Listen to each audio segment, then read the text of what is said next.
Yeah. No, Seems like it's always like in the room. negotiation meeting.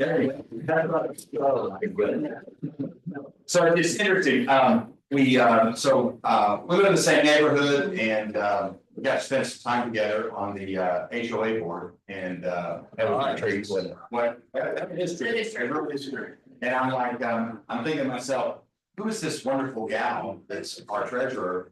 Just hammering these people over $5 or $6 for absolutely, because they're not on top. And I'm thinking, that's my kind of person. But no, just share a little bit about your background, what you've done and everything. I'm being kind of silly, but tell us a little bit about yourself. Hi everyone, Jackie. Hi, Jackie. I worked for the federal government for highways and bridges. I did their finance, so I was moving billions of dollars here and there across New York and Virginia. I worked. And then I had some kids and we moved back to Kentucky. So I haven't been doing little odd jobs here and there over the last few years, and now I'm at work. All right. That's a good experience. We plan on moving billions of dollars here. We got a bunch of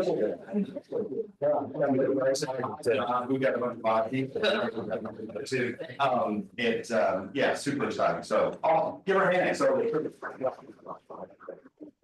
Jackie loves to speak publicly. We figured you were gonna take the time. It's pretty cool to have a finance major or finance person in our company because we talk a lot about profit and, sometimes agents are like, you guys talk a lot about profit, but here's the reality. The profitability of the market center is really important because we share our money with you. You guys know that, right? This is the only brokerage business model where we share our profit every month. So when we do a great job and take care of the money, you guys benefit through what? What do we all get? Yeah. So I can promise you, being in a brokerage that doesn't care about profit and you're a shareholder in it, it's not fun, right? So it's really cool in my mind to know that we have somebody that can look at the numbers and see opportunity and see gaps and will be able to help us create more profit and more profit share. Well, and ultimately, at the end of the day, deliver a high level of service to you guys in your respective businesses with accuracy, timely, and creating two partnerships with everybody. So moving on, I ask you, everybody hear the news yesterday about the Stone Point Capital? How do you guys feel? What do you guys, I got a thumbs up. Be honest, Yeah. your hopes, dreams, fears, Sounded concerns. like, I don't know. Like, Yeah. on social media. Social media popped off. Social media popped off. Anybody else? Thoughts? Good. Don't care. Where you all are at that certain level of ambivalence is exactly where I am. I will say it's a multiple franchise. Sounds like a better capital position. What's that? Sounded like a better capital position. Stone Point Capital's got access to $9 million in funds. So Gary Keller said it best. He said, this is a strategic alliance with a company that's going to allow us to get where we'd like to be much faster. Right. And that's really what it comes down to. Here's what you got to understand too. You take a company like Stone Point Capital, they're not out there searching through the bone pile, scooping up companies to rehab. Right. They're basically running at the top level, which is who do we go out and find that is super successful, leading in their field and get in partnership with them. They're not the turnaround company. They're the company that goes out and takes a company that's got a $5 billion market cap and they take them to 15 billion. That's their deal. That's how they run. The gentleman that's going to become the CEO of Keller Williams has a ridiculous track record of some of the companies who work CoreLogic and things that they mentioned some of the other ones that don't really ring a bell with me, but what's that? Lone Wolf Technology, metrics, if you've ever seen that. I mean, another big player out there. I think they're about a $4.5 billion market cap. So big players, right? Big players doing big stuff, and that's super cool as well. So Gary's still going to be chairman of the board. Mel Anderson is still going to sit on the board. Joe Williams will be a shareholder. John Keller, Gary's son, is going to be executive vice chairman. Gary's still executive chairman. And Chris will be stepping in as president and CEO. So Gary said it best at the end of the session, which is somebody asked me, so what should I do today if I'm a real estate agent? I'm with Keller Williams. What should I be thinking about? Right. And he basically said business as usual. Let's go get into a relationship with great people. Our leadership team is gonna go out and get in a relationship with great agents. And at the end of the day, it doesn't change, what we're gonna do one bit, right? And things might look a little bit different. Anybody hear anything that you might have like a question on, or you heard anything, or you're just not sure, or maybe you got a question? Question I've been asked though is, hey, Bo, does this mean, is this the beginning of Keller Williams going public? Or becoming a publicly traded company? Could be, right? Historically, these are moves that sort of position companies to make those kind of moves. If we were to go down that route, it would be the biggest one in the history of the real estate industry. If we did an IPO. Start setting some money aside. What's that? I said, Yeah. but here's the important part about that, you guys, that would be the franchise level. The local offices are still gonna be independently and locally owned and operated. Right. So if they do an IPO, it's gonna be investing in the franchise, which then allows us to have more resources to create better technology, better resources, all of that. Gary said it best, we want to get there faster, and we want to make a bigger impact with our real estate agent, right? So, he's still going to make decisions as to what's best for you as the agents in the field. So that part will never change, right? Who we are, it'll never change. Okay, Was that it for me? yeah, Well, and I'll just say this about it, Bo mentioned 9 billion, which sounds like the investment they're making into Keller. But they're sitting on, as a company, 55 billion dollars. Like, so to Bo's point, they don't invest in a project, they don't invest in a startup, they invest in existing top of the line, top of their industry companies. And what's exciting for us, specifically, I think with CoreLogic and Lone Wolf, it positions us as a company to be at the forefront of all real estate tech. Which, if I'm being just really transparent, could really help us, right? And it can only be a benefit. So I'm really excited about the possibility. It's not a negative, and it's foolish to speculate about other things that probably hit social media yesterday. Because the reality is we're on the precipice of this relationship starting, and there's nothing but good news, right? So I'm really excited about this. It helps us as a company, I think, serve you all at a higher level, so that you can then in turn serve your clients at an even higher level. So. yeah. Yep. But don't give up on those UFOs and things like that, because it's true. Okay, keep going. If you guys have questions, concerns, see something crazy, just reach out to somebody on the leadership team. We may or may not have more information. However, I can say yesterday was a buzz of positive excitement. People were excited and lots of calls and things like that. So let's take a quick look here at our Y4 C2Ts. This look familiar to everybody? Yes. This is our belief system, and 3, 4, 5, 6, 7, 8, 9. Sorry. There's 10 of these, so what I'd love to do, you guys, is just popcorn around and have you guys read them off for us. So who wants to start with? John, it is all. Win-win or no deal? Win with no deal. Who's that? Integrity, do the right thing. Integrity, do the right thing.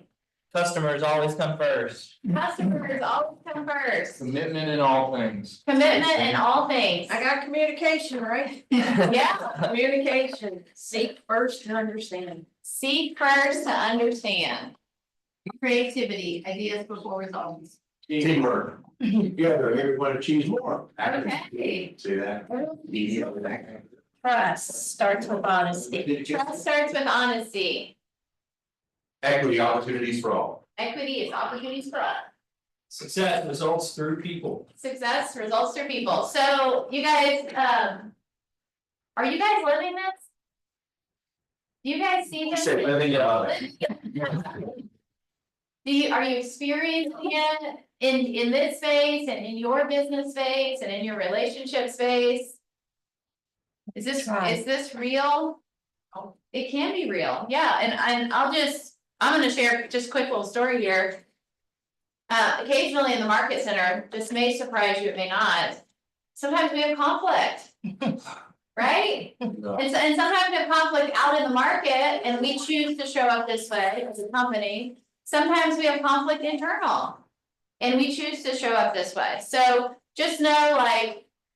Things happen, and our goal is to, you know, I always leaned on the Bo Anderson way, which was whenever there's. Questionable behavior or conflict, we sit down with a copy of this and we lead in our conversations around the Y4C2Ts. And I've done it many times, and this stuff happens, so just know, we live and breathe this and believe in it. And this is truly, we desire to be, and hopefully you all too, right, at some level, because when we all good things happen. A lot of times when we look at this, we think culture, we think belief system, everything else like that. Let's take it a step farther. We take it right to your real estate business. Communication, seek first to understand. If you're not sitting in your appointments with your clients asking great questions, you're talking way too much. Right? If you're the only one talking, you're dominating the conversation, you're not controlling. Right? You control the conversation by the questions that you ask. We're going into a market, the market is going to continue to change, it's going to continue to evolve. And I can tell you this, the agents that will sit down and get to the heart of the matter by asking great questions, those are the ones that are going to be able to convince people that, no, actually the market is softening and your home should be here with the price, right? When this thing starts sitting on the market, Mike Hatter knows, he's been in the business, Terry, we've got a lot of people who've been in the business for Sheridan, right? Jesse, John. 6 months worth of inventory is a balanced market. We're still sitting at 30 days worth of inventory. So get an idea of kind of where that's where it will go. It will head that way.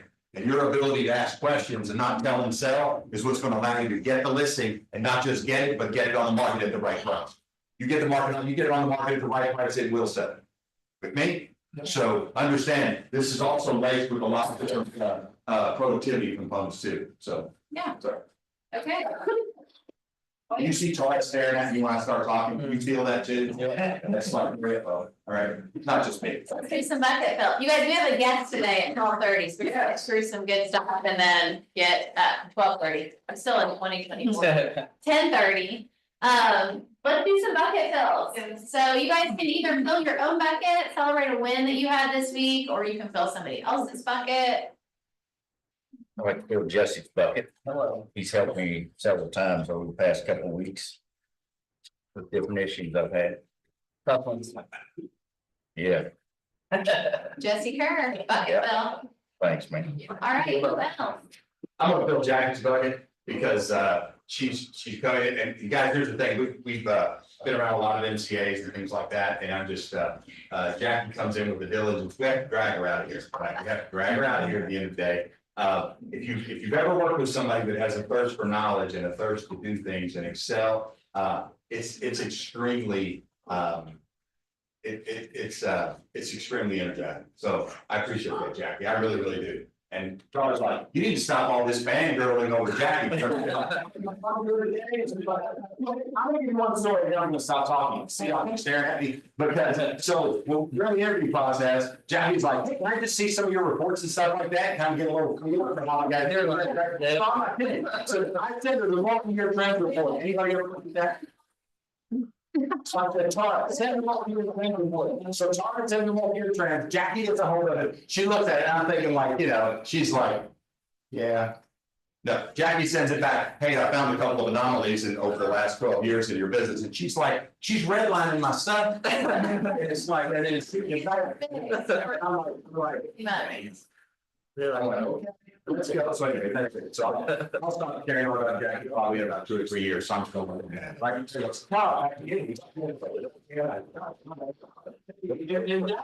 That's great, you know, leadership by bills on council, we still need 2 more. Right, Okay. Stickler. need 2 more, I need a stickler about it, go ahead, Paula. Kelly, last night went above and beyond to help me do something. What was it? It had to do with your business. It did. It had What were you to doing? Should not enter. do, because I was in command. Close. Yeah, I was in command and I hit a wall. Okay. And Lexi had an appointment. And so Holly jumped in and helped me. She got a little frustrated too, but we got it in. Where is she? There she is. Over there. Shout out to Holly. Phil, you Great work. look beautiful. Dawn. Yes, Oh, Brittany Fiore, look beautiful. I like you go again, please, go ahead, since I walked in the. You're right, Bill, about Brittany, what's up, Brittany? He's feeling honest about your. He's feeling honest out. It's just always, she's always available, she's always kind, she goes the extra mile to your clients, even if they're not responding, maybe, she's just amazing to work with, so thank you, Dana. You're welcome anytime, you know that. And she's got all the private, right, she's right over there by Lexi and Jackie, right, so very cool. All right, one more, I need one more. Can I? Donna. And I- it's amazing. I don't know that I've ever said this out in front of everybody, but. I was already working with somebody else. And she has raved about Dana. Hey. Just raved about her. So I'm You're a gonna. big partner, right there. That's the difference between doing the bare minimum and operating in excellence. Love it. I got one shout out and then I think we're good to go. I want to give a shout out to Heather Nelson back here in the back. She is one of our newest agents. Her and Samantha Bibb are on the Bid Connection team. They just made the move on Friday. They have been all in. They've got an office. She's been decorating. She's been on babies. They shot off some confetti, champagne, announced on social media. They're just playing all in. Really thrilled to see that. So thanks, Heather. Yeah, it's stuff. Heather's come out of the gates a little fast too, am I right? Yes, sir. Okay. Yeah. First month in real estate, already has a listing. Okay. Let's see. We like it.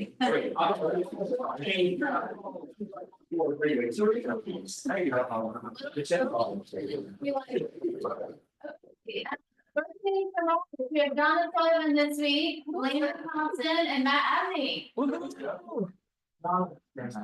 30 years old. And we have some March anniversaries, so Janet Whittington, Robin Horn, Happy to Pile, 9 years.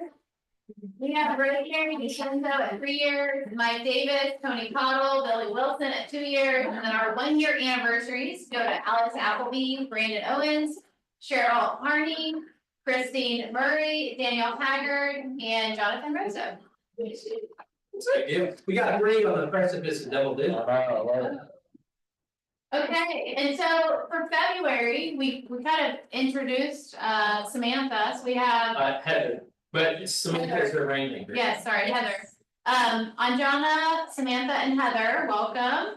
And our growth partners for last month, it was Lexi. Lexi got to sponsor a new agent to the company. If you guys have not saved this QR code link in your cell phone as a contact, that is the best way to send us referrals. They go directly in our CRM and we have some really good follow-up that happens almost immediately. Okay, so on that note, profit share rankings, these are for January. Donna Sullivan in first place, $329, right? Ashley Spencer, we have Sheridan Sims, Bo Smith, Joseph Miller, Terry Kerr, Jesse Kerr, Kathy Whitpile, George Nator, and Scott McKenzie. Congratulations, you guys. All right, Bo, you want to talk briefly about? Briefly, that's fine. Yeah, there's, you got the, nobody saw that on video. Something right here this side, rooms that seem to be a little bit more friendly. All right, so. So we're coming out of the gates, in the month of January, and we're always gonna look back. So looking back at January, we're comparing January of this year to January of last year. So closed units, we were down a little bit, right? And yet, here's the thing to remember, we were down a little bit on units, but yet we were up on volume. What's that tell us? Prices going up. Yeah, prices are either higher than they were or they're holding steady, right? We were able to close more volume on what, but less number of units. Here's the takeaway for you as an agent in this business, okay? We base our activities on units, not volume, right? Because we don't control this, right? We control the amount of volume that we close, but that key indicator is average sale price, and we don't have any control over that, right? If I'm just simply going, man, as long as I'm hitting that, 5 million mark, I'm in good shape, and I'm not watching my units, which controls my activities, I could theoretically look up and I could see my business start to go back, because you don't control average sale price, right? based on average sale price, Joseph, correct me if I'm wrong, last year, no, 2023 was the third best year for average sale price, is that right? Highest, in 2023 was the highest, no, it was the number 3 year for, average sale price, third highest. 2024, third highest. 2025 predicted to be the third highest. And this is volume, so total volume. Yeah, total volume sold, so we're still holding, so we're getting ready to have our third best year for closed volume, and we've had our third best year the last 2 years. So think about that, right? Think about that and where you are in your business and what you're focusing on. So listings taken, we're up about 12%, about listings taken volume, again, up about 15, 14% up on listings sold volume, so, that's not surprising, right? Spring market comes, people start listing, been cooped up over the winter time, contract written down 11%. So interesting thing is we're closing and listing more volume, and yet our actual number of contracts, which is the activity, right? You're going to get lulled to sleep if you're looking only at your commission and only at your volume. The other thing about focusing on units is it puts more people in your pipeline, which ultimately leads to what? More referrals, right? Contract written volume, we were up about 22%, that's a big number. Right? Contracts written, that's the amount of business that we put in our pipeline. Okay, so, and why is it up? Why do you think one of the things is making it go up, right? It's the seasonality, right? Every spring, we go into spring market, right? It starts to taper off. It's every year, it's that bell curve. All right, that's all I've got. DCI was up 0.4%. I think that was mainly because John Bentley decided to do gave away some business. I'm not sure what he heard us say. Oh, John now. Oh, hey. The other thing about contracts written, you guys, is we only know that there's a contract if you've written it and submitted it. Yeah.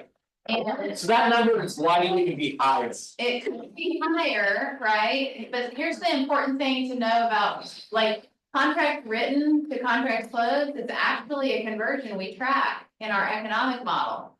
So if you're not inputting it and tracking those yourself, because your personal trends will show contracts written to contracts closed. Somebody get that metrics, right? How many of the contracts that I'm writing are actually closing? That's an important number because in a down market, the conversion rate goes up, it actually goes down. But the fallout goes up, so you might write, in a great market, you might write 10 contracts and 9 close, but in a down market, you might write 10 contracts and only 6 close. Right. And you've got to know that conversion in your business, so you know if I need to go write more contracts because the fallout is greater. Does that I make sign sense? every single release that you guys send me, Yeah. when a deal falls apart, and invariably, as I have those conversations with some of you that share, the reason the deal fell apart goes all the way back to those initial conversations that we had in the transaction, the expectation that we set, we can trace it all the way back to those expectations in the very, very beginning, right? So, getting a listing is great, and yet we've got to sell it in order to serve our client at a high level. And I've got one thing before Tyler jumps in. We're coming up on almost a full year of this conversation I'm about to share. We are taking listings on average between 20 and 25,000 above what we're winding up selling them as a market. From the Central Kentucky market, over the last 10 months, we've been taking listings 20 to 25,000 above what they're actually selling. That tells a story. And the story that tells is we're not having those expectation setting conversations at the highest level. It's room for really the whole market to improve. Here's the other thing. If your people are just listers and not sellers, which means they're content to just list the house and not sell it, right? Motivation. You have to ask better questions. You have to get better as an agent. That's the bottom line. And look, and if they're not going to move off that price, then maybe you move on from them as a client. Okay? That's tough to hear, especially in a market that feels tough. Or you have a drop dead, super strong price reduction presentation. At the listing, at Right. the listing. Yeah, at the listing, you have that conversation, I'll go ahead and list it, right? And if we haven't had this and this and this happen over the next 2 weeks, let's go ahead and sign this price reduction change form, and I won't even call it volume, I'm just gonna go ahead and drop your price. Right? That's what top groups are doing, by the way. Yeah. So I heard that and I'm curious about it, like, what do you put as date on that, do you? Dated. Day, 2 weeks from that, Okay. And the. I'll help you. And some top salespeople, they'll do multiple of these, so we're, okay, and this is how I would say it, okay, Mr. Seller. I'm gonna go ahead and list this 25,000 over what we believe the market will bring, like I would repeat to them. I'm going to agree to do this, given that, let's look at what is the timeline where I'm gonna do an open house, we're gonna da. If it hasn't sold by this date. We're gonna lower the price, we're gonna go ahead and pre-sign, so I don't have to chase you down. And go through this conversation again, and then you can get multiple of those signed. Maybe they drop it 5,000 every 2 weeks, till you get to. More than likely, they will, and those of you that do this will know this, they will more than likely. Take a step back, re-engage in the conversation, and probably make a price adjustment right there on the spot. And it's not about selling them, but guys, you guys have the data, you know what's going to happen, you know what the house is going to sell for. And Right. you know, we should know. You know that by pricing it correctly, you're actually gonna demand a higher price for the seller. When you overprice homes, the seller actually nets less money typically. So if you haven't pulled out your shift book recently, what, do you may know what tactic this is in the shift? 7. Shift tactic 7. Pull out your shift book and the entire section of tactic 7 is. No, we just talked about.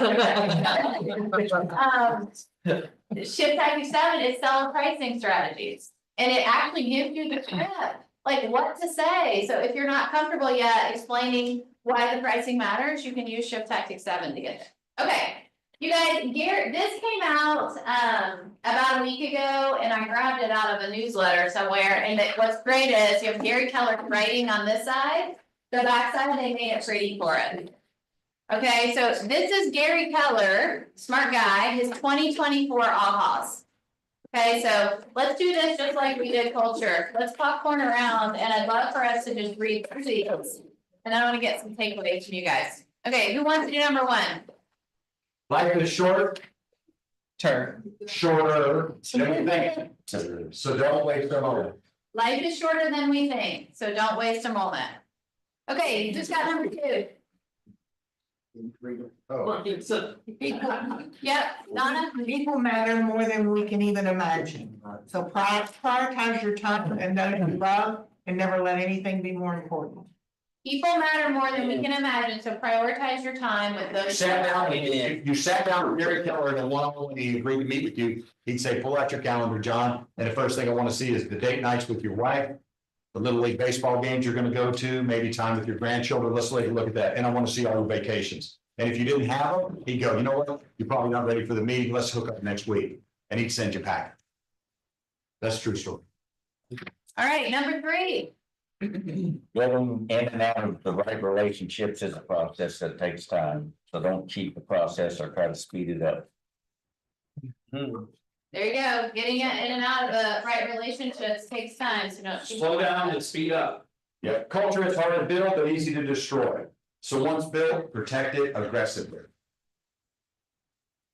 Right, who's up next? Number 5. Really listening requires commitment to understanding, so find a process that allows you to listen well.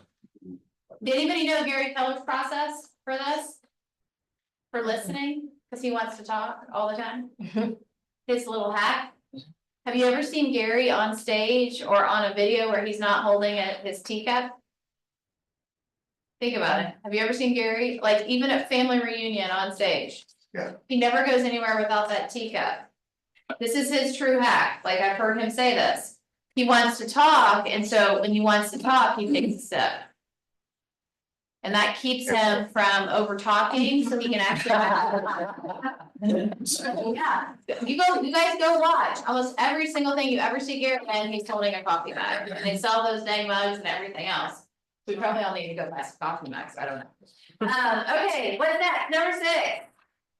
Peace of mind is a true treasure. So seek it and guard it against all challenges. There you go, just like the bold truths, happiness is a choice, right? Peace of mind is a treasure. Okay, number 7. Be true to yourself is the only true path, or being true to yourself is the only true path. So know who you are and remind yourself daily. How do we do that? How do you guys do that? Anybody do this well? I think it's, taking constant inventory on what you're doing personally and where you're spending your time and what you're doing to make yourself better or protect your time. Protect yourself from yourself sometimes, like this. You gotta have self-awareness, so for me, it's writing it down and taking a look at it, journaling or whatever the case may be. Yeah. Yeah, Meditation, affirmation. yeah, meditation. How you start your morning. affirmation. Yeah, this one's important, because if we don't start there, we get into the craziness. Sometimes we lose track of who we are and what we're trying to accomplish. Okay, number 8. Never betray others, for trust is the basis of all relationships. So be careful what you promise others, for once done, you're now accountable. Live up to it. Under promise, over deliver. That's a big favorite of mine. Yeah, okay. Who's next? Number 9. It's a tool to help you lead your mission and your best life possible. Know who you are and how money helps you fulfill your life. Money is good for the good that it does, There right? you go. Number 10. Business is easy, people are hard. So the more you pour into people, the more likely you are to succeed at business. All right, number 11. There's a huge difference between those who build a lifestyle income business / career versus those who build a best as they can do income business / career. So find out who someone is before going into business with them. That's like your financial thermostat, right? Are people building a business to support their dream life, or are they just building a business to get by? That's a great tip. Number 12. We each have our own story to live, so seeing your life as a story helps you see it clearly and allows you to author it bravely and lead a storied life. See your life as a story. All right, number 13. Last chance on this side of it. So not make the answer to any question, so life is lived at its highest level when you show up to anything the club thinks. Love it. Love to answer any question. Okay, you guys, if you have this cool little list, there's a lot of, this is a rich list. There's a lot in here. And we wanted to share it with guests. So if you have one of those days where you need a little pick me up, you've got something from Gary. I'll be a long way. All right, Joseph. All right, are you on here? Can we highlight? Yeah. or spotlight again? I am, yeah. Hey, welcome to Keller Williams Commonwealth team meeting. I wanted to take a quick second and introduce our guest. This is Kim Zuroff. She has a background in our company. She was a team leader, a top team leader in our company for 9 years. She is now the One Thing growth director. So she's hanging out with Jay Papazan and a bunch of cool folks that I'm very envious of. But she's also exactly what to say certified. So does anybody in here know who Phil Jones is? We know who Phil Jones is. He's an author who wrote exactly what to say. He also wrote this book, which is cool, and we'll give one away today. Exactly what to say for real estate agents. So Kim, you're up. We are really excited to have you here with us. You're an exceptional human. You've got a lot that you're working on and grinding on. So talk to us a little bit about what you're doing. What's kind of brought you to this point in your life, and then we're going to dive into some real estate. Awesome. Sounds good. So I have about 30 minutes. Is that right, Joseph? Perfect. All right, cool. We're gonna dive right on in. Thank you so much for having me today. I'm so excited to be here. Let me just fumble with technology because it's 2025 and I don't yet know how to work Zoom. And yet we will make it happen. All right. Can you all see my screen okay? Awesome. Perfect. All right. So the conversation we're going to have today is making your conversations count. This content is actually for probably like a 90-minute class, and yet we're going to get through as much of it as we can in 30 minutes. I'll go fast, but I'll also make it engaging and stop so that you all can, ask questions and interact, because that is a lot more fun than just staring at a screen and watching me talk. So just a little bit of a brief intro. I know Joseph made it happen, and yet I'm currently the director of growth at The One Thing, and I have been in the real estate industry for actually the last 15 years. And I started off as an agent in Fargo, North Dakota. I was then invited to become a productivity coach. And so I ended up moving from Fargo to San Antonio, Texas. That opportunity, I built a really successful productivity coaching program. Diana Kokoska noticed it and invited me to be a MAPS Bold coach back in 2014.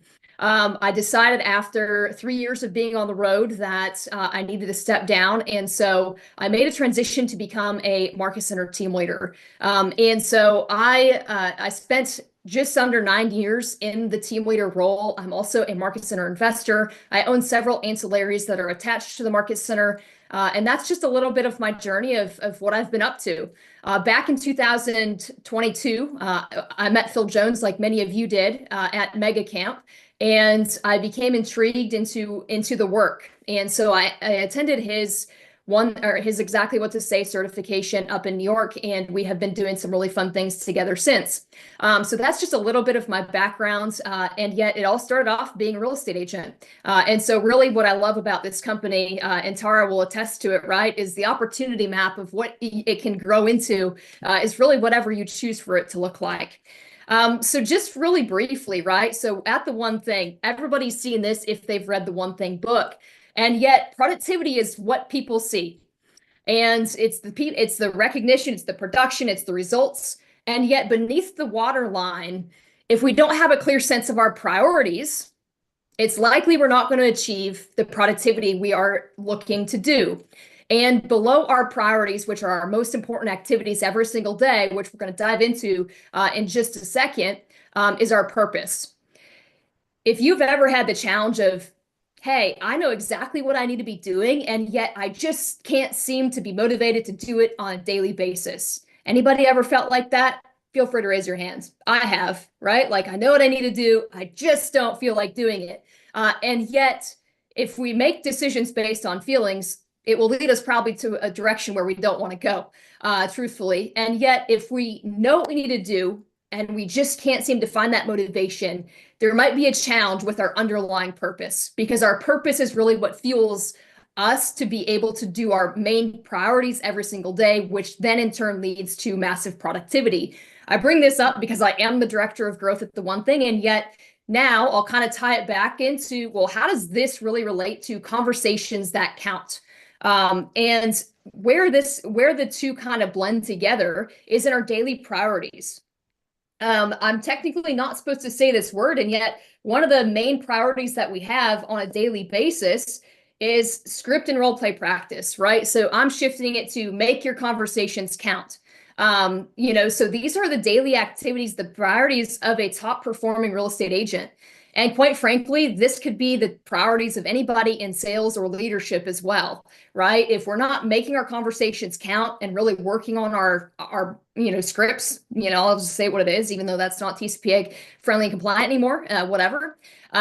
If we're not prospecting or lead generating, if we're not following up, if we're not going on appointments and we're not negotiating contracts, what are we actually doing during the day? And so these are the main priorities that we should be focused on. And so the main priority that we're focusing on today is, are you making your conversations count, or are you simply counting your conversations? Are you making your conversations count, or are you counting your conversations?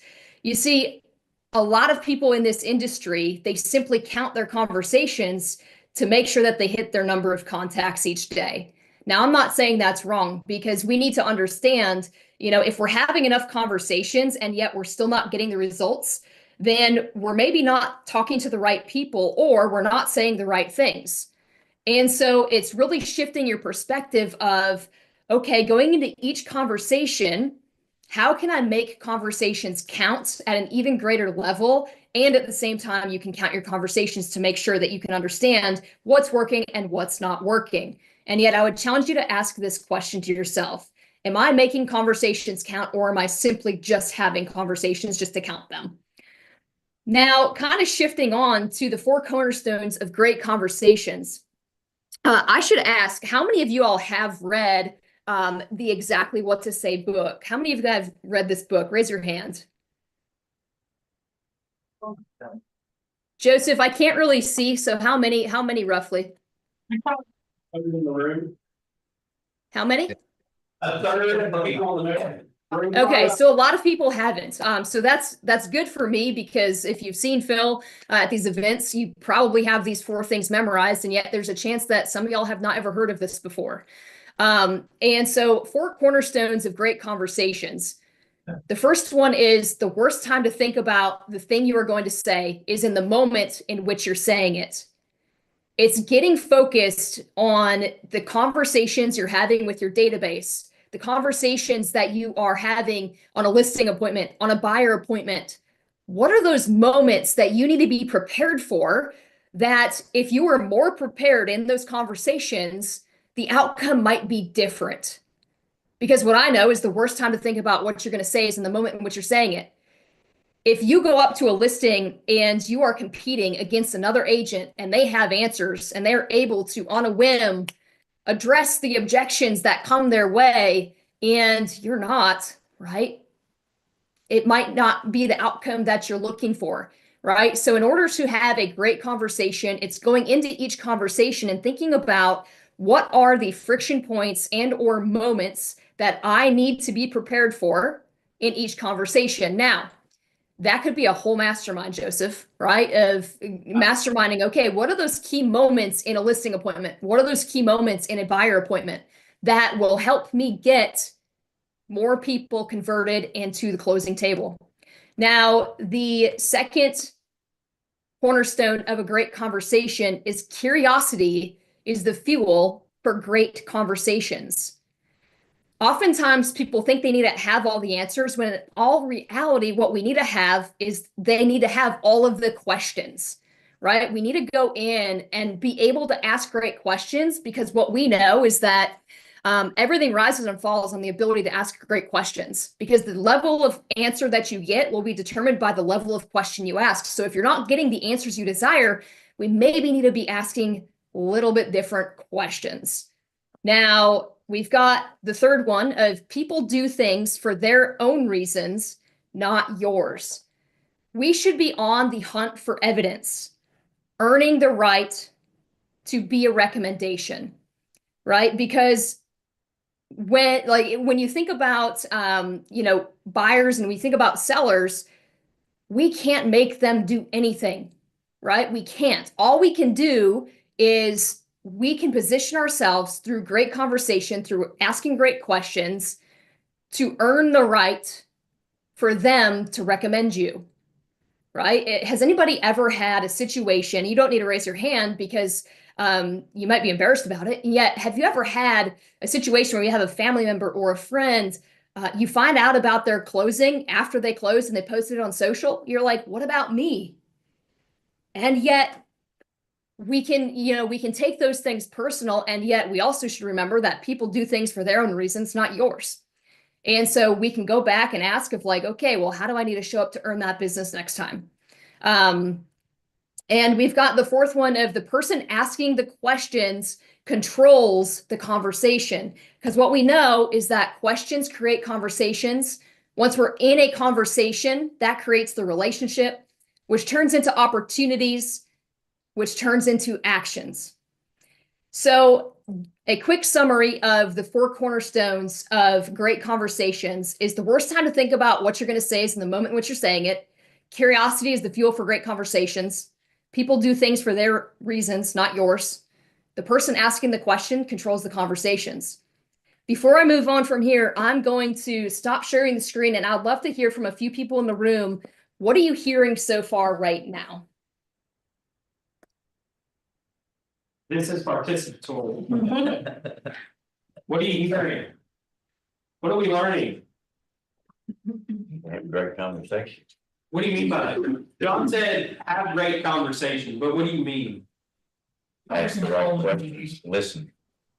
What'd you say, Mike? How to control the meeting How to control the meeting, which is, with the client, but how do you control it? Based on what we're learning. asking questions. Right. Having the correct questions to ask. Yeah, asking the right questions. What else? I think there's a difference in listening to actually listen and listening to respond. Because if you're listening to respond, you're not actually listening to what they're saying, you're thinking of how you're gonna respond to it. And if you're actually listening to it, then you're giving them your full attention. Did you hear that, Kim? Oh yeah, absolutely. And that's, something that I've been guilty of from time to time of, you're so focused on what you're going to say that you don't actually listen. And what happens with just an example, right? If you go on a listing appointment, but you don't actually listen, what happens? You don't get what they're wanting to do with the house. Yeah, you're not able to ask the right questions to keep the conversation going. And so if you can go into these conversations more prepared, just really understanding all of the potential things that could come up in the conversation before you go into it, you won't have to think of it actually in the moment. Any other takeaways? Yeah, I'll go. I think everybody has their numbers that they have of how many conversations they have to have. I think doing it correctly, you control your conversions. You get the same results in less conversations, but I also think too, that's important for everyone is you can have 3 conversations worth of information if you're asking the right questions. So you save a lot of time, a lot of efficiency that way as well. Oh, 100%. And it's like, are we having a conversation just to have a conversation, or are we making it count, right? Because you're right, you do have to have less conversations if your conversations are of higher quality. Anybody else before we carry on? I think we're good. All right, cool. All right. Here we go again.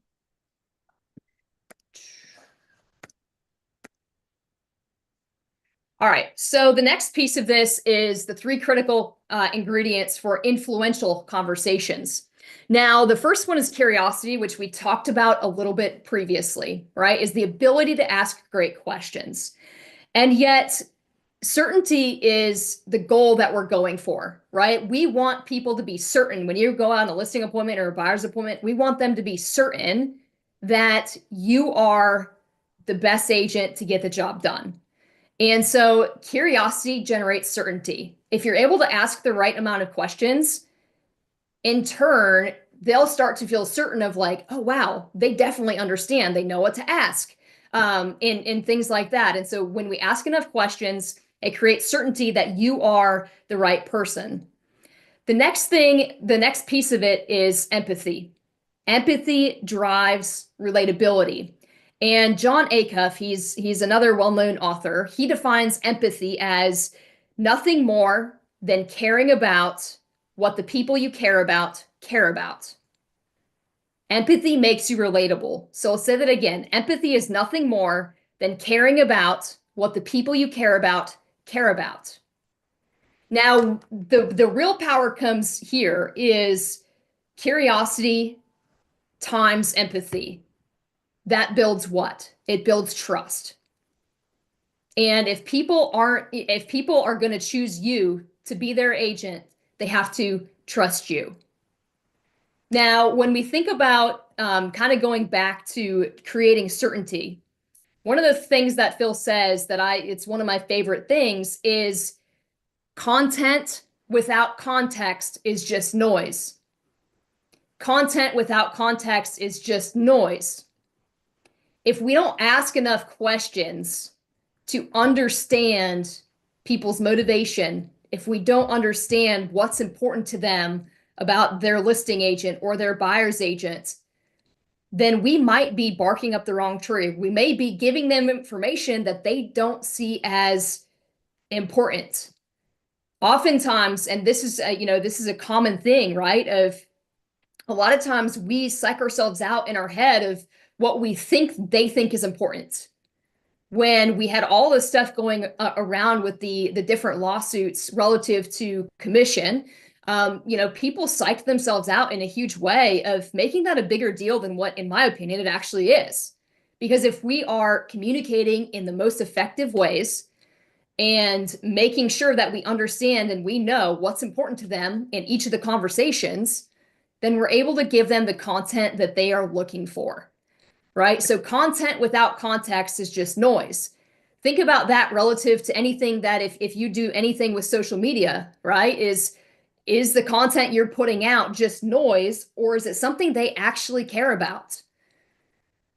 I don't know about you, and yet I have ended up over the season of the last 15 years on probably hundreds of agents drip campaigns.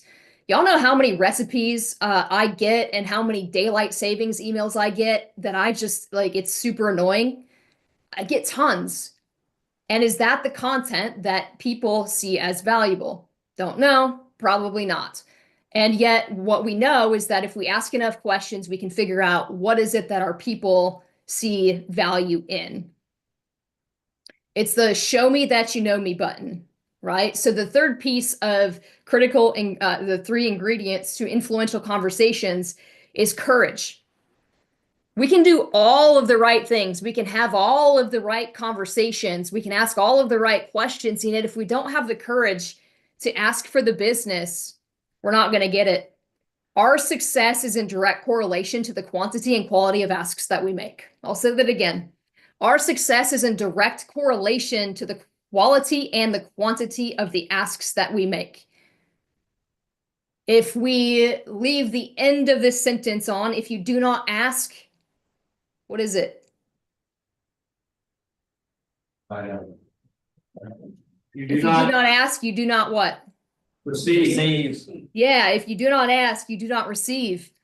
And so the courage to make the ask is the final ingredient for influential conversations. Now, I want you to think about a few things. What are the conversations you need to be having that you're not having? What are the conversations that you need to revisit to continue the progress? Because if you have people in your pipeline, but you have no next step of the conversation, do they belong in your pipeline? I don't know. And yet, when we're going into conversations, we need to commit to the action of staying in curiosity versus going straight to the outcome. A lot of people sometimes tend to skip this part, and they skip curiosity and they skip empathy and they go straight for the ask. How many know of somebody, if they haven't done it themselves, that goes straight to the ask of, who do you know that's looking to buy, sell, or invest in real estate? Without asking enough questions, or maybe showing that we're interested in them as a person besides just the ask of the referral, right? If we take this triangle alone and we apply this to think about, different elements of our business, how could we upgrade how we ask for referrals? It's just something to think about.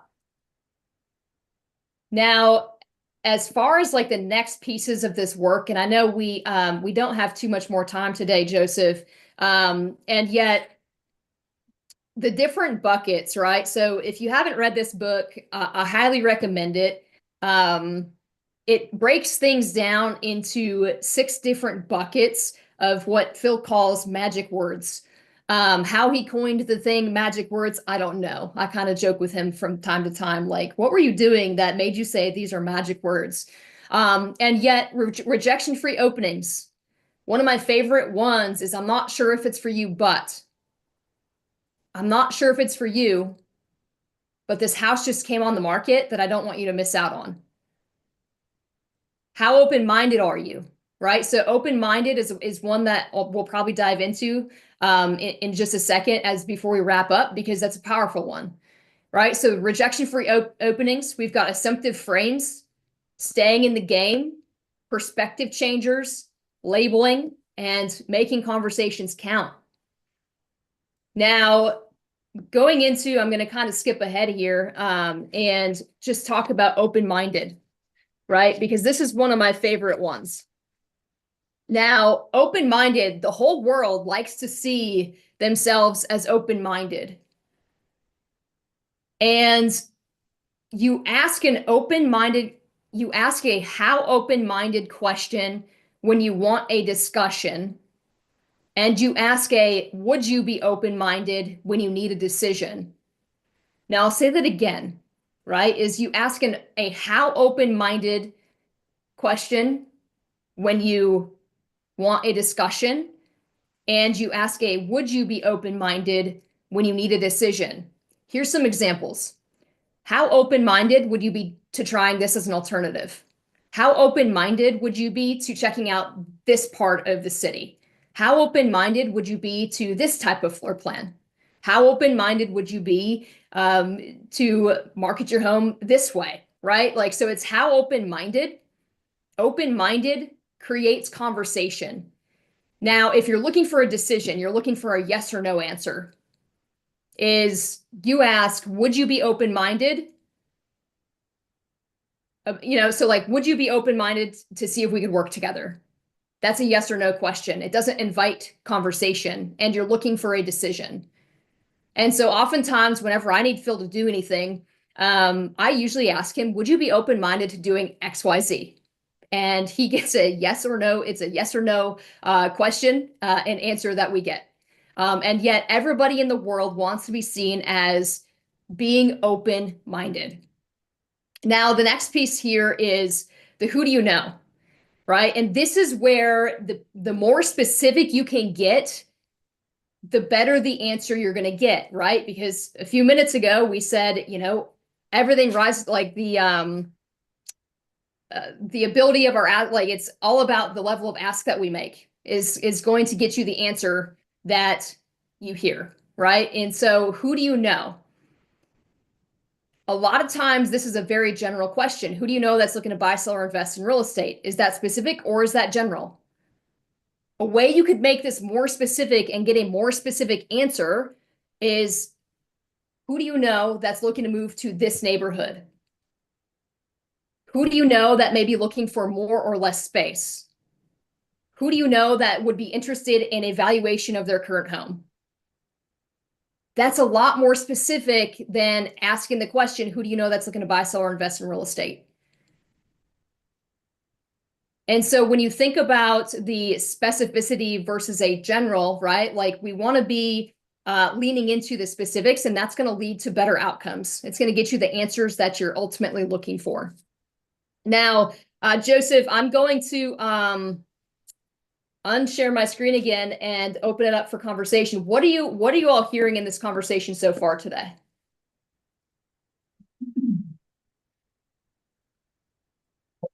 Bo Smith, I love the open-minded piece about, in one sense, you're using it to create dialogue, and in the other one, you're looking to use it to basically get a commitment. I love that. I love the way you use that on both ways. Yeah, that's rock stars right there. That's great.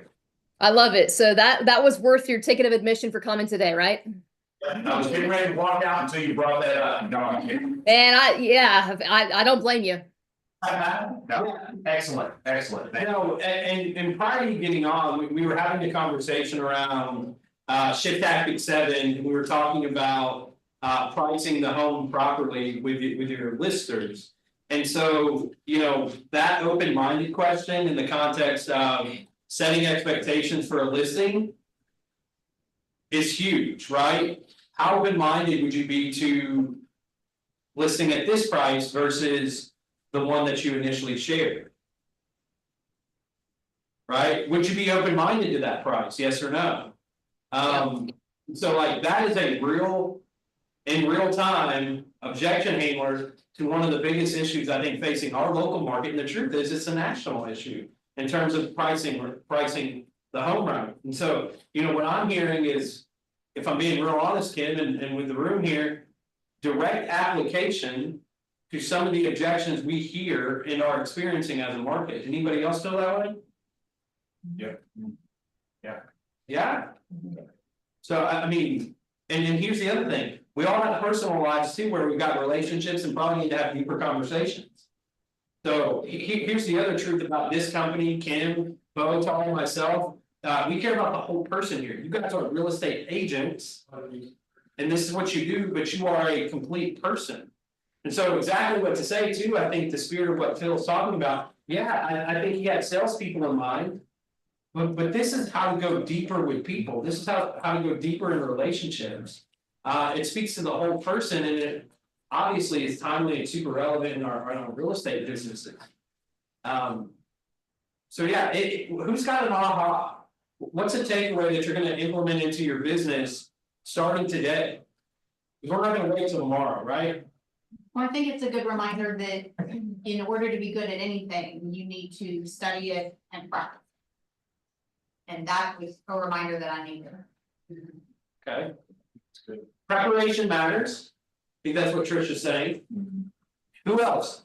I need two more ahas, two more takeaways you're gonna implement. Go ahead, Steven. I like open-minded, I think it goes along with knows your second best answer, because I think if you ask if they're open-minded and then you proceed to say the craziest thing in the world, they'll respond with no, but then they will tell you what they are open-minded to.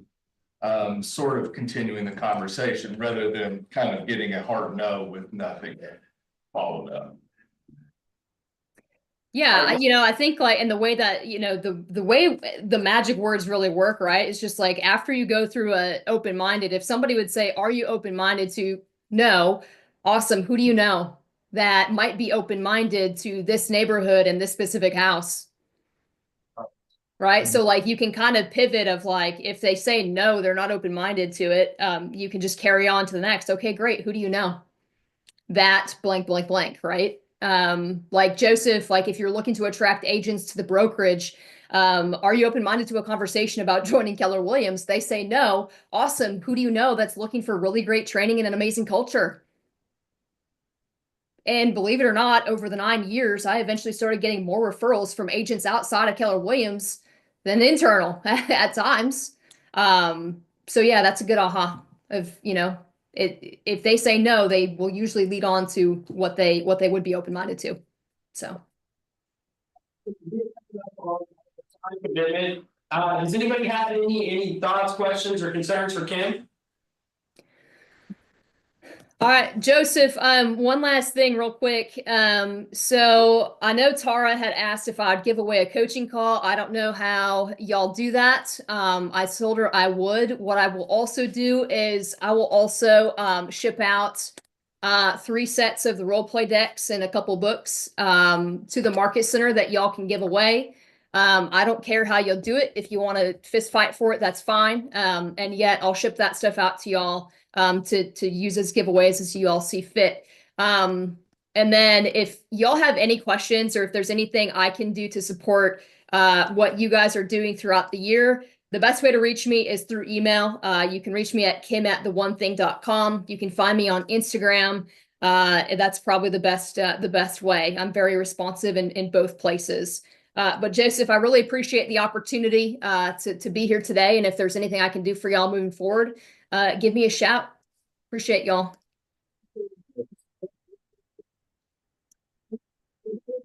And trust me, Tara does have a plan for the giveaway. So I think it implies that she's got. So well, Tara, you have. I'm gonna ship out the 3 sets of the role play decks and 3 books for you to give away as well. Awesome. Thank you. We appreciate that. And you guys, she's gonna donate a 30-minute coaching call with one lucky person. That's big. Thank you. That is big. Kim Zuroff. If you guys don't know her, go follow her. She does big things. All right. Text me if you need me. Text me the information of the people I'm doing a call with. But otherwise, go win the rest of the day. Thank you. All right. Cheers.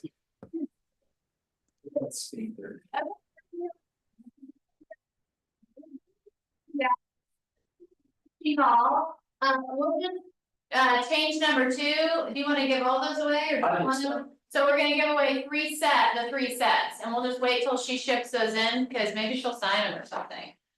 So here's how you enter to win. Same as last week. We want you to go out on social media.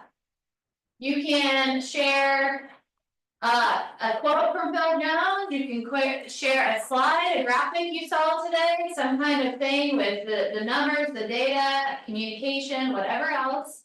So I put an example up there. Check in at KW Commonwealth, and you can either tag Joseph and I, or you can just comment and put our name in. You gotta be able to find. Tag me. You gotta find it, and that only way you can find it is if you tag us in it. So you can just make a comment and tag Joseph and I, or put us in the actual post. Tag us in the post, okay? We will do the drawing this afternoon around 3 o'clock. And I have a slide of quotes, so I grabbed these offline if you guys wanna screenshot it, or you need something, you didn't write something down, there's lots of quotes on here. You guys, the training calendar is out for the month. If you haven't looked at it, we've got a lot of great stuff. The big thing we're doing this year is masterminds.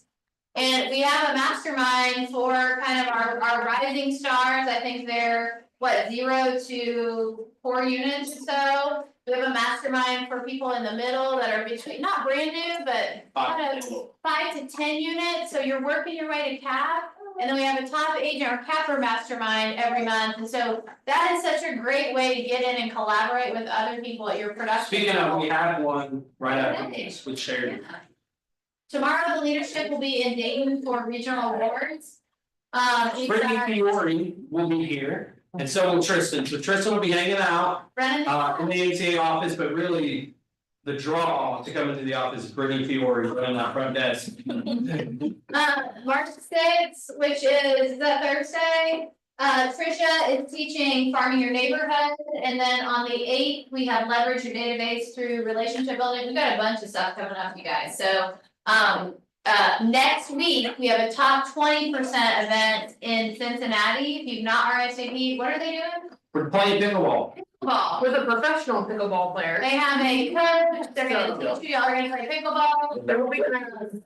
So even if you don't wanna play pickleball, if you're injured, you don't wanna play pickleball, there will still Look, be. it's fun to watch people play pickleball. Yes. And if you don't want to play, so. Go for the entertainment.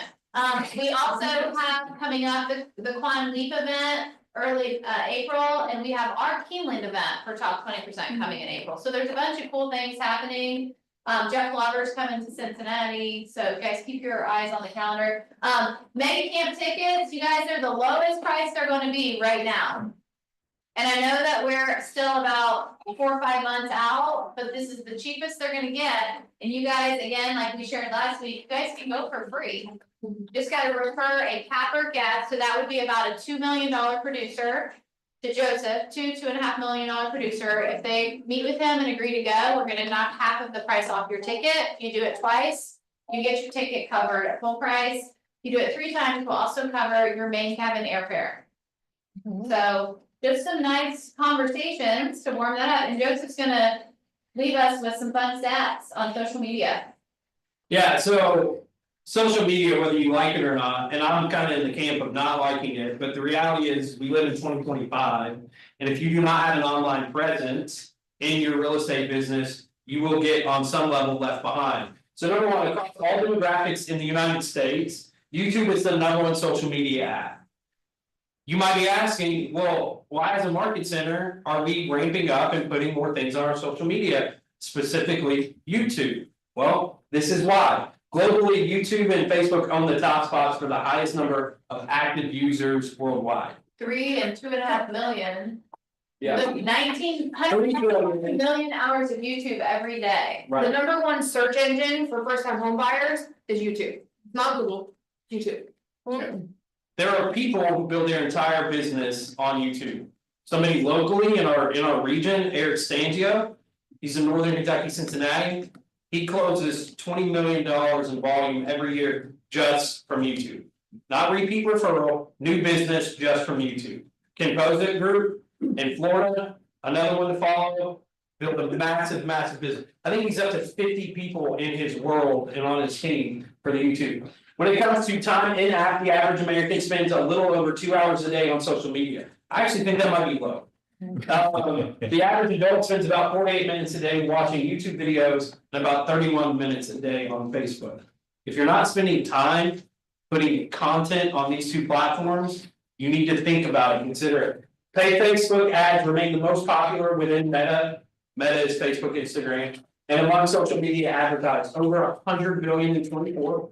Facebook ads is #1 because it's easy, but it's also expensive. On YouTube, your video is your advertisement. And it's a cheaper cost. Here's what I'm gonna tell you. If you're not using Facebook ads, even if it's $1 a day, generate that. $1 a day is $30 to $31 a month. And it's going to get you traction. Get with Lexi if you don't know how to do that, you guys. The leads are like less than 10 cents a piece. Here's You're another not thing. not enough leads, keep running your ads $1 a day. Next week, you don't wanna miss, because we also have some fantastic resources. We're gonna have Emily Quinlan. She runs a social media business here locally. She's gonna be here as our sponsor. And she's going to talk about some cool social media items that you all can be doing, alright? You're good. I was going to the next slide. Alright, here's that picture of Emily.